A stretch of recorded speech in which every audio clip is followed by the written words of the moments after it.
Hey friends, welcome to my 2022 bookshelf tour. I'm happy to step aside for once and let you get a better look at my shelves, especially the parts that don't show up on any of my unboxing videos or my lives. And this is also a chance for me to document the evolution of my library, how it changes over the years. So for example, these are mostly the same books I had on my shelf in 2021, but the setup is entirely different. You may recall the video I did where I showed you assembling my shelves and restocking them after the move. And so that's the major change. And yes, books have trickled in over the last year, and you've seen them all, hopefully, in my unboxing and book haul videos. But now you can see them displayed, and instead of going into several different videos and posting them, I thought I'd just do one big bookshelf tour and get it all in one video. So hope you enjoy, hope you see things. Ask questions in the comments if there are books I didn't point out or get to that you're interested in, and I'm happy to talk further about them. But for now, let's get on with the tour and look at these shelves and enjoy. Since my love of reading and therefore collecting began with Stephen King, I figure that's where I should start this bookshelf tour. Now, apart from my Suntups, Stephen King comprises the most amount of real estate on my shelves. He's kind of got the penthouse suite, and it is the heart of my collection, no doubt.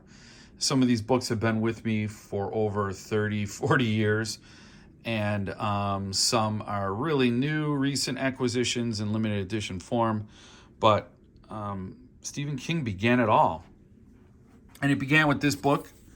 This is the paperback movie tie-in of The Shining that my mom got me at a garage sale when I was very young, and I couldn't even... I would write Popperty and then have to correct myself. Jeff Terry's Popperty.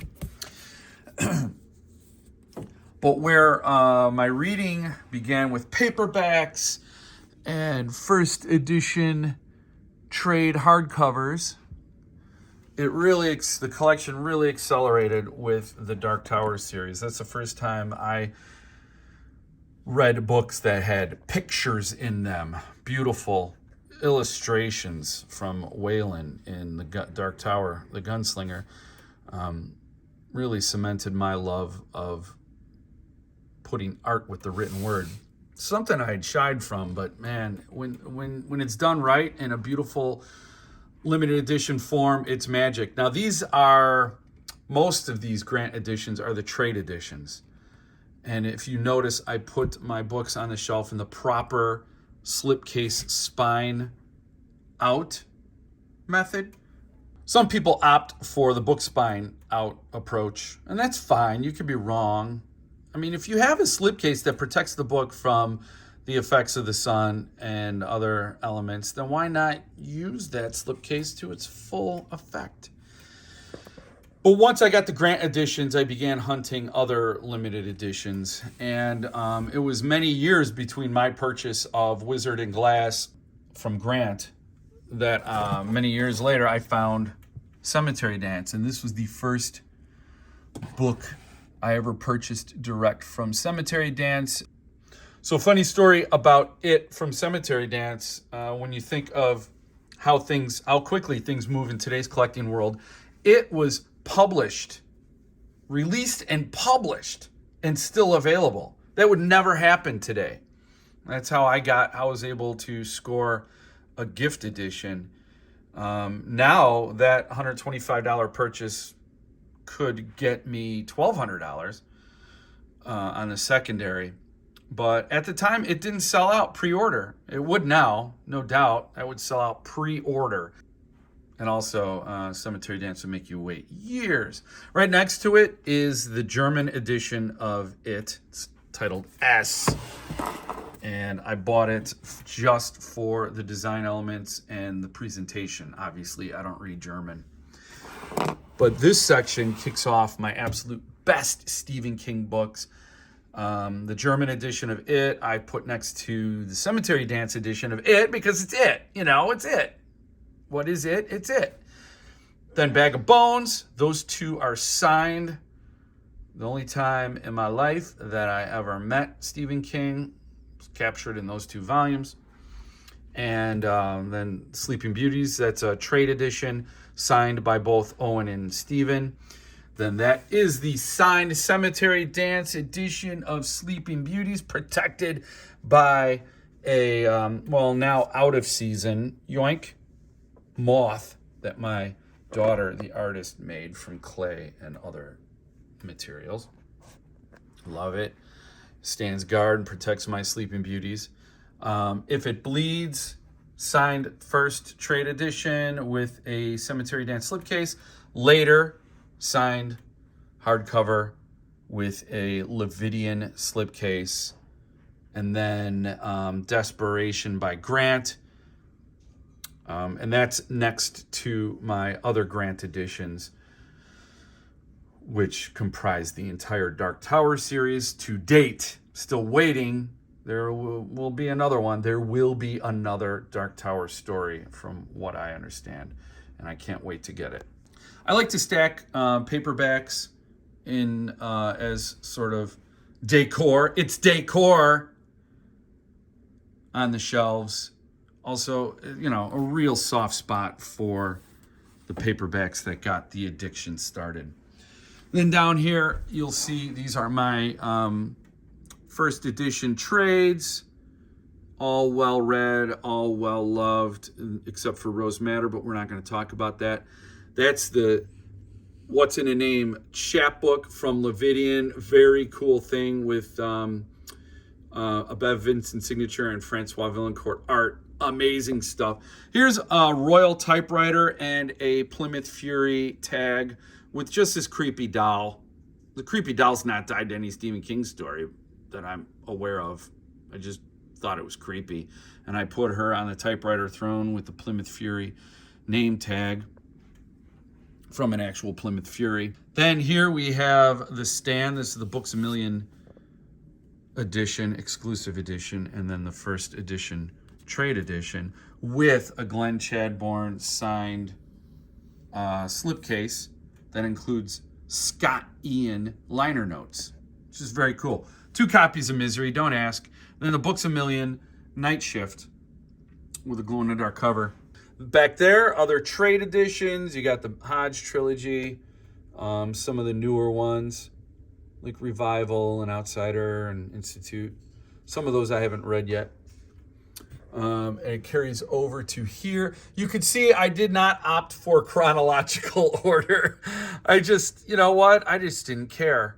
I just liked Stephen King titles, and I just did it how I felt. How I felt it best to get them off the floor and on the shelves.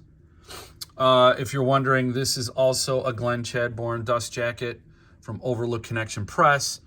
On my cover, on my first edition of It, which was the first hardcover Stephen King book I ever read when it was brand new. Loved it. The book got destroyed because I lent it to careless relatives, so don't ever do that, okay? And I took the opportunity to get a nice limited edition dust jacket. These things are signed and numbered by Glenn Chadbourne. They're very cool, and that's his take on Pennywise. And it further protects a book that should be in hospice care. And here are some other very nice King editions. You got Revival, Insomnia, Dr. Sleep, and then the Doubleday Years from Cemetery Dance, back when they used to publish books, and the Talisman. Booyah! The Grant edition of Talisman and Black House. Up here is the pop-up book of The Girl Who Loved Tom Gordon. I'm not a big fan of Funko Pops and things like Dorbs and all that, but I occasionally get them as gifts, and I do love the things. I just don't like putting a whole lot on my shelves that takes away from the books. So I try to be as discreet and as understated as possible with some of the decorations. And then here are the PS Publishing editions. These are all number 34. I did not get Salem's Lot or any of the earlier ones like Pet Sematary and whatnot. So I started with the Tommyknockers, and I continue on, and I'll get whatever is after Needful Things.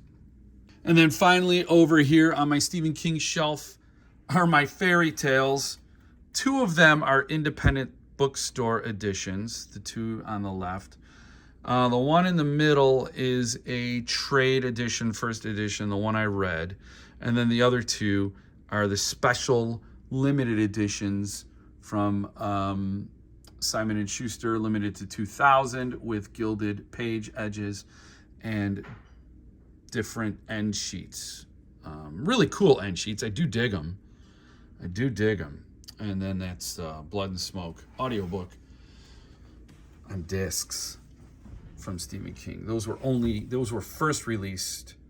They were written entirely for audio. So I thought it was a cool experiment from the King. And I love 1408. If you've never heard King read 1408, you owe it to yourself. You got to. So that's my King collection. Another huge part of my collection are my Suntups. Now, a lot of my channel is dedicated to unboxing Suntup books and interviewing Suntup creators. And I just absolutely love these books. I never thought I would be a completist for any publisher, but here we are. I have gotten every numbered edition, apart from Misery, from them that they've ever published. And I am still going. I am still collecting. And I have not sold any of them because I absolutely love not only the way the books look and the reading experience of Suntup editions, but also the titles Paul selects. I either know about them and can't wait to have a fine press edition, or I've never heard of them and I end up loving them. So it's always a win situation for me and Suntup. So if you can see, up here are my numbered editions, starting with Hill House. And I do put them in order of announcement, in the order in which they are announced, except I also put an author's work next to the author's previous work. So for example, in the order of publication, it was Haunting of Hill House and then Horns. But once Lottery came out, I shelved that next to Hill House because they're both Shirley Jackson. So that is something I've carried throughout, and that happened again with The Road and then Blood Meridian. Blood Meridian was published way after The Road, but I can't separate the Cormac McCarthy's, can't separate the Anya Allborns or the H.G. Wells. And so if you see her, we'll go right next to Seed, and it'll move all that stuff down. Stepford Wives will go right next to Rosemary's Baby and move all them down, etc., and so on. You could see that as well with my Hannibal Lecter series. You have Red Dragon, Silence of the Lambs, and Hannibal right there, all number 23s.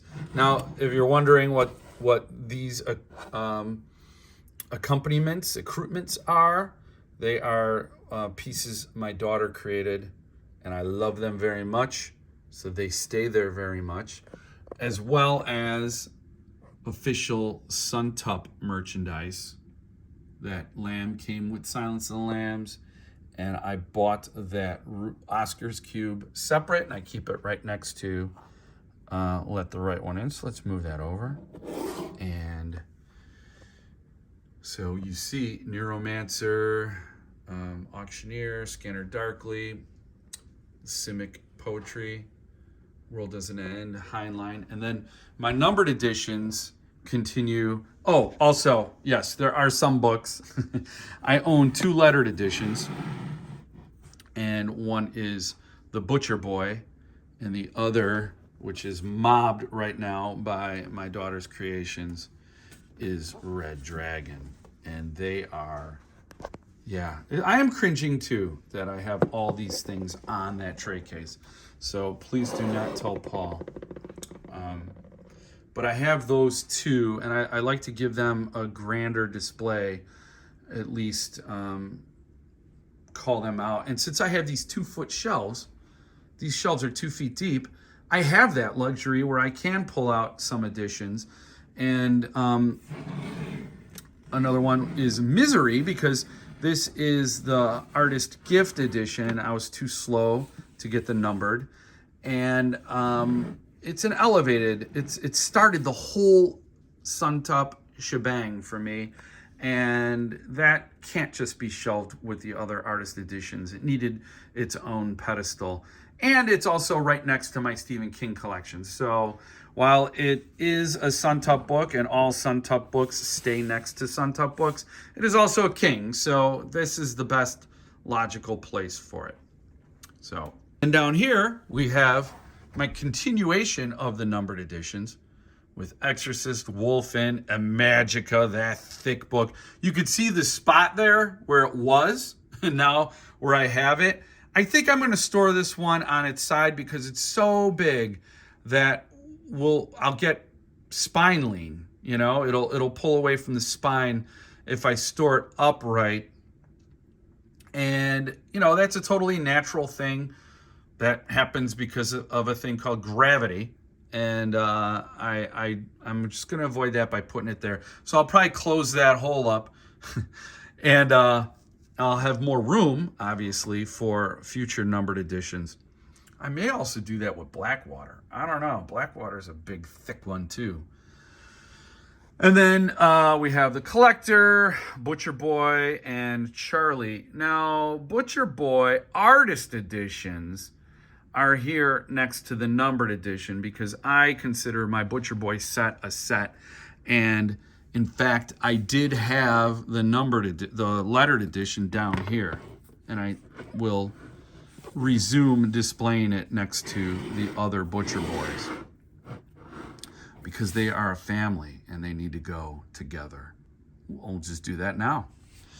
Over here are art portfolios. I have Wolfen, Horns, and the Loyalty art portfolio that Paul Suntup gave customers last year, customers who had, I don't know, a certain number of orders.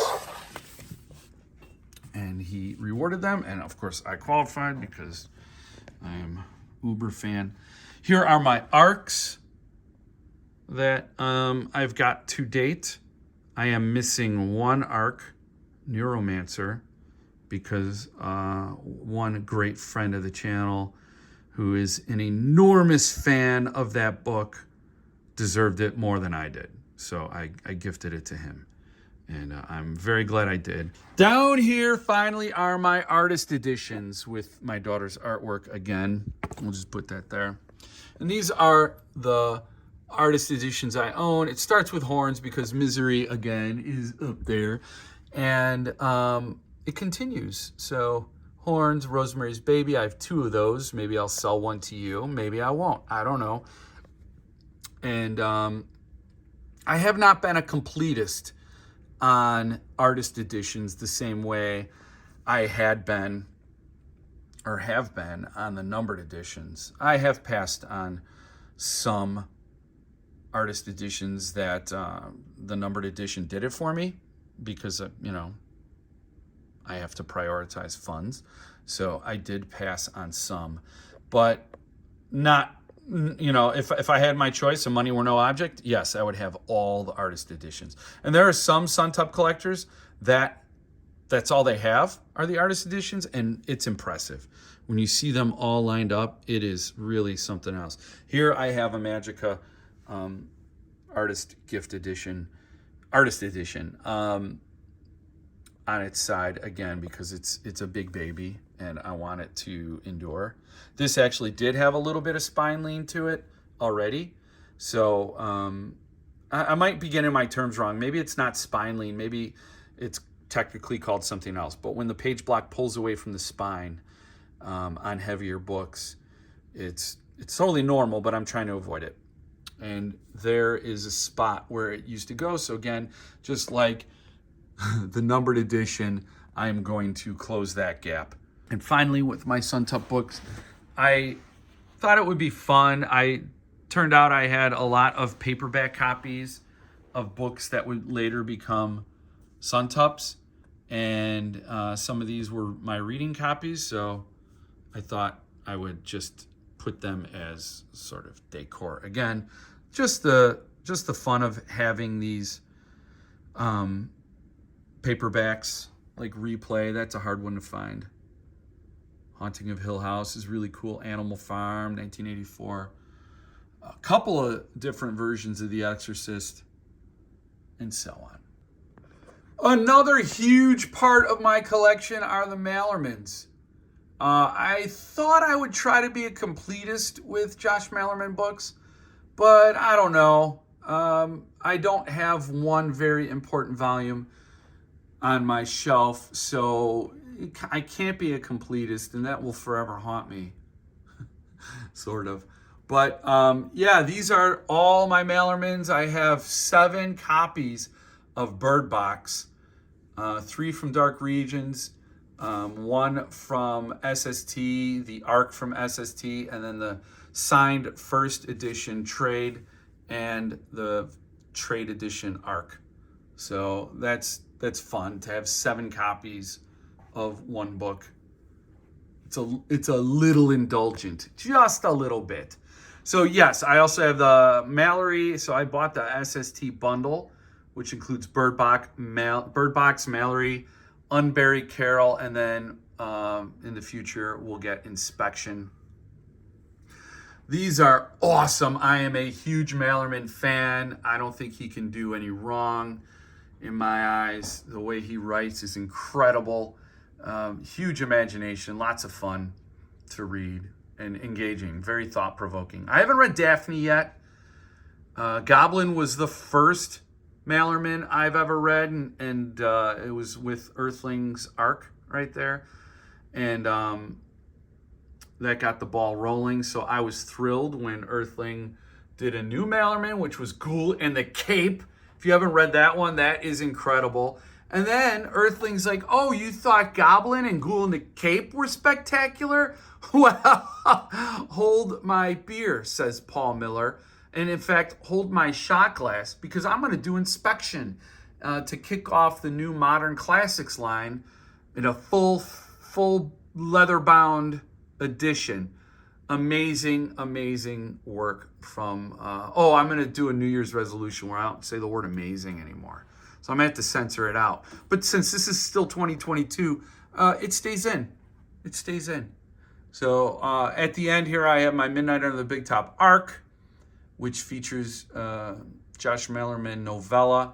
10-Word Tragedies, very cool little anthology with a couple other big famous cats in there, and that's a signed edition. I think it has 19 signatures from 19 different authors. And then Charomad 3 and Hark the Herald Angels Scream, which is one of the best anthologies I've ever read. Good stuff in there from so many different authors. Highly recommend. This shelf has my Lansdales. A lot of them are SST Lansdales. Right here you have the 4-volume short story compilation, Paradise Sky, Moon Lake, and then a Centipede Press, Drive-In, The Thicket from Earthling, The Bottoms from Sub Press. Now, Joe Lansdale is a very prolific author who I discovered very late, so I can't possibly catch up to all he's written from all the different publishers, and it's quite impressive, but also very exhausting. I'm also trying to get the Hap and Leonard series read at some point, and it's just hard to work all his books. He writes them faster than I could read them, for sure. And but he is a fantastic storyteller. He's a Stephen King of East Texas, and highly recommend you check him out if you've never read him. But I'm sure if you're a viewer of this channel, you have. Down there is A Hungry Snow, Weird Western chapbook, from Death's Head Press. And then Daniel Serra did a graphic art edition of I Tell You It's Love from SST. Well, I'm not going to say amazing, but that is a stunning book and completely sold out, hard to find. Next to Lansdale, I have my Lutsky. I have Lutsky there because Chad Lutsky is a huge Lansdale fan, but I don't like having Lutsky tucked away in this corner. This corner kind of gets dead space, and I want some of the drawbacks of the shelf system, and I want to maybe reorganize it sooner or later and pull some of these books to the fore. But when I set it up, it was well-intentioned to put Lutsky next to Lansdale. It has nothing to do with the alphabet and all to do with the love and respect Chad Lutsky has for Joe Lansdale. So I did it to honor him, and Chad Lutsky is a great storyteller. If you've not read him, there's my one and only right now Thunderstorm book. I will be getting another one with Fracassi's work in it, but that's Halo of Flies and a few of his stories there. I can't quite get around to them. And then I have Jeff Strand and Marla, all from Earthling. And tucked in the corner is John Avita Linkvist, Handling the Dead. And then my Cormac McCarthy's, which also should be pulled to the fore. The Border Trilogy, No Country, The Roads, Blood Meridian from Folio, and then Child of God. I am dying to read that. And then, of course, his new one, which is near the top of my TBR from this year. So, The Passenger and Stella Maris. Seated next to Cormac McCarthy is Robert McCammon. So a couple of Micks next to each other. My collection here starts off with Swan Song from Sub Press, and then the Matthew Corbett series, which recently saw the publication of King of Shadows. I went to the Alabama Booksmith event. You hopefully have seen my video on that. I got a number of books signed by him, including Boy's Life and Mine and Hunter of the Woods and Midnight Under the Big Top. It's an anthology that contains a Robert McCammon story, so I thought it was fair game to get a Robert McCammon signature in there. And I also have some new acquisitions. The Wolf's Hours are brand new, and well, they're not brand new, they're new to me, and I need to reread that story. It's been years and years and years, so I'm dying to get back to it.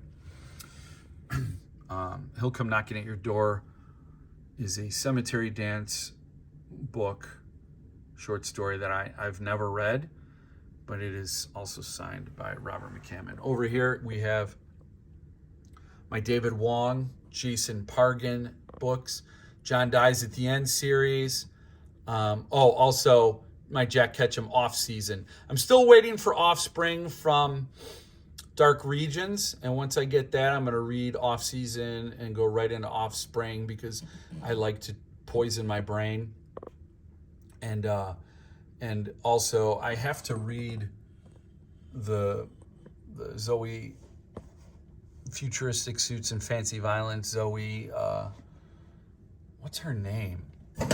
Zoe something. Zoe Punches the Future in the Dick is the second one. So that's a sequel. So I got to read those. I've never read David Wong, Jason Pargin's sci-fi stuff. So that's on deck. And then finally on this shelf, I have my very, very uberly modest. Is that a phrase? Uberly modest? Joe Hill collection. Fireman, Assigned Full Throttle, The Levidians to Date, Strange Weather, and then the You Are Released chapbook preserved there between CD and Levidian. That's it. That's all I got from him. He is also in Midnight Under the Big Top, and if I ever meet him or go to a book signing, I'll definitely bring those to see if he'll sign those. And I bet you he will. Spoiler alert, I bet you he will. Riding high up here are my centipedes. Normally, I shelf books by author, but in the case of Suntup, I shelf by Suntup. And I've started doing that with Centipede, and there's a couple of reasons, but largely because I don't have books by any other books by these authors. Like, for example, my John Blackburn set. Those are the only books I own by John Blackburn, and they happen to be Centipede Press books. Same thing with Cornell Woolrich, William Hortzberg, and Peter Watts, and all Ray Garton. I actually put an SST book next to up on my Centipede Press shelf because those are two Ray Garton books. The only other Centipede Press book I have that's not shelved up here is my drive-in from Lansdale. I break that rule if I have another book by the author. So centipedes are not necessarily exclusive, but that's how it's turned out. For example, when I get The Long Walk, it's going to go right there on my Stephen King prized shelf. It won't go up by my centipedes. This shelf here is supercharged, man. I have some of my favorite authors here. I have Thomas Oldehuvelt and Fracassi. I got a ton of Fracassi books here. Boys in the Valley, Gothic, Don't Let Them Get You Down, Child Alone with Strangers, a whole row of those, as well as some of the other books, the collections, the anthologies he's in. And these two authors have quickly become among my absolute favorites. Thomas Oldehuvelt really doesn't have, he only has these two books that were translated in English. So it's a little more slow going, but he has two others on the horizon. Oracle should be out this year in English, and November. I don't know if November will be out also this year in English. So those two will be instant purchases for me, and they will go on my shelf. Very happy to have them. But Fracassi's been a little more prolific, and there are a lot. There's quite a bit of back catalog that I haven't gotten, but I've been following along ever since Boys in the Valley, and I'm hooked. There's nothing he's written that I didn't absolutely love. So when I talk about this shelf being turbocharged, that is a big reason why. Fracassi, Thomas Oldehuvelt, as well as Sarah Pinborough. Now, that is a very, very small amount of books from Sarah Pinborough. I haven't read her early horror books like Breeding Ground, and then there was another one called Feeding Ground that I want to get, but I haven't read all of her stuff. But what I've read from her has been absolutely great. Quick page turner, but kind of mind bendy. You're a little mind screwed after you read Insomnia or Behind Her Eyes. Or they say a girl died here once. Your perceptions are tweaked. I still got to read Dead to Her. That's been sitting there for a while, so I got to get to that. I also have Stephen Graham Jones, and I've never read Stephen Graham Jones, but these SST editions are stunning. So yeah, I don't know how I've resisted as long as I have. And then I have my Anya Allborns that are not Suntup editions. So Suntup editions will always be housed next to Suntup editions. I will never put Seed or Brother on this shelf next to the other Allborns. And I'll never put those next to the other ones. So that's how it's going to stay. That's it. I wouldn't do that for any other publisher probably. This little section on the top here are my Tremblays from SST. Quite a few, still more coming. I know I'm going to get No Sleep Till Wonderland is another edition that's coming. As well, no, I think that would be it, right? I think that finishes out my SST Tremblays for at least the announced future. I don't think he's come out with any more. Wait, did he do Paul Bear? He might do Paul Bear. Did I order Paul Bear's Club? Oh, man. I gotta check my sheets.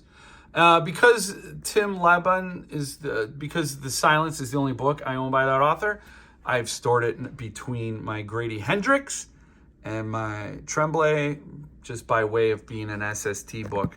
But I've long neglected to read that one. My TBR is ever shifting, and all the books on it need to be read all at once, so it makes it hard to make a decision. But The Silence will get there sooner or later. And then Grady Hendrix is, I think he holds the title for, in my collection, an author who I've never read, yet I own several copies of his books. Seriously, I bought the bundle before I ever read any of his stuff, fully intending to read Horror Store or My Best Friend's Exorcism when it came out, and just haven't gotten around to it. So the pre-orders pile up, and on the TBR they remain.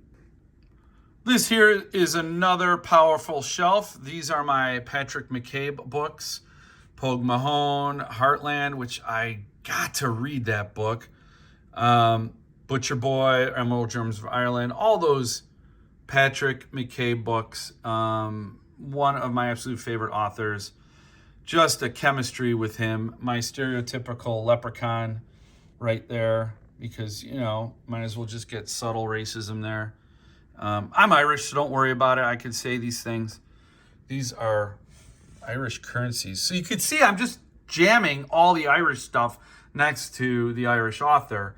And again, pigeonholing him. This is a Moon Man. I bought it when I was in Galway on my honeymoon. Galway's in Ireland, in case you didn't know that. So it's Irish too, in case you were wondering why I would have a leprechaun and then Irish currency and then this Moon Man. Moon Man's Irish. Then I have my Palahniuks. Lots of Palahniuks. Didn't read all of them, but love everything I've read from Palahniuk right there. A lot of them I acquired at a thrift shop. A lot. And then it's a couple of random books like Snow Crash and Dark Screams and a Craig Zoller book and Advent by Daniel Pyle. All books that I wanted to keep close at hand. I know they're behind my Lebowski shrine. They're my big Lebowski shrine, but trust me, this is a high visibility part of my shelf. Again, because I'm always looking at my Lebowskis. I'm always over here doing my daily meditations, my Tai Chi with my White Russian on my rug. But the Mean Business on North Ganson Street and Advent are high up, as well as Snow Crash in my TBR. My TBR is a little scattered, so don't worry about it. It's all TBR. And then I got this from Burger Hicks. He sent me this signed Chuck Palahniuk arm. I just dig it so much. Love it. Love it. Below them, I have my Brian Lumley's. If you've never read Brian Lumley, please read Brian Lumley. He has the most original take on vampirism that I've ever read, and Necroscope in particular blends horror, sci-fi, espionage, psycho thriller. Great stuff. If you never read Necroscope, it is a genre all to itself, and it kicked off just a boatload of follow-ups and sequels that I also own a bunch of. So yeah, my Brian Lumley's. Then I have some James Moore's. My very small Peter Straub collection, which consists of 2 books. And then I have here some fantasy, sci-fi, very low on the bar for me. But, Tolkien, of course, Lord of the Rings, you have to read that.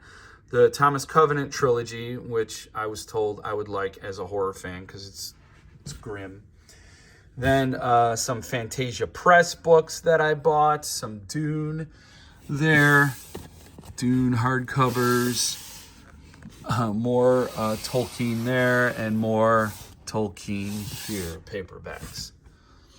So a very interesting shelf that I'm trying to keep the energy up for these kinds of books, especially the Covenant set. I don't want to lose them. I don't want to drop my attention on those books.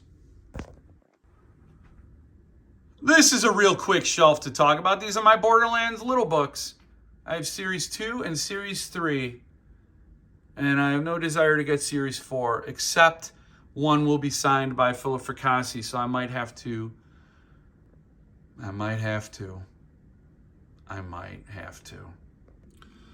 Over here are my Clive Barker books. Clive is, like Stephen King, a very important part of my reading DNA. Really shaped a lot of what I read and had a lot of credit building my imagination. Genius. Clive Barker is a better writer than Stephen King. Beautiful stuff, amazing imagination. There I said amazing again. But he just has, he got ill and he hasn't finished the book of the art. He's supposed to have a third book of the art. Everville, Great and Secret Show, and then a third one that never came out.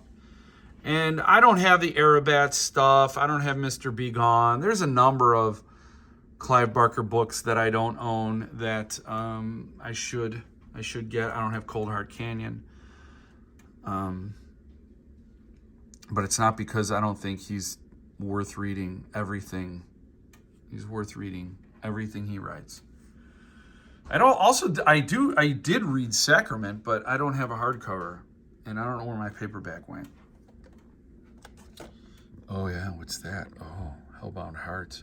Yeah, this copy of Hellbound Heart I have signed by 3 out of the 4 actors who played the Cenobites.